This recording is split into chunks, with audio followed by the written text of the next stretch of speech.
мамлекет башчыларына болгон жакшылык кылуу, насихат. Бул аларга жакшылыкта баш ийүү. Кемчиликтерин көрсө, жеке айтып түшүндүрүп койсо, алар деле адамда кабыл кылат. Анан ашкере кылып, шерменде кылып, уят кылып чыгарып, бул жакшылыкка алып келбейт.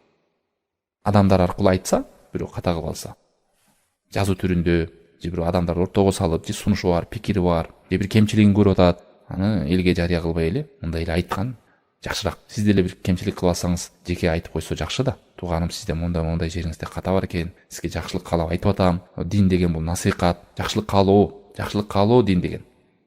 Эртең сиз деле бул жерге башчы болуп келесиз. Алыңыздар 10 адам иштейби, 20 адам иштейби. Анан арасынан бирөө келип, сизге жакшылык каалап айтып атам деп жеке акырын кат жүзүндө жазып койсо, айтып койсо, кандай жакшы кабыл аласыз да. Элдин алдында айтсам эмне дейсиз? Ал адам текеберленет, ачууланат.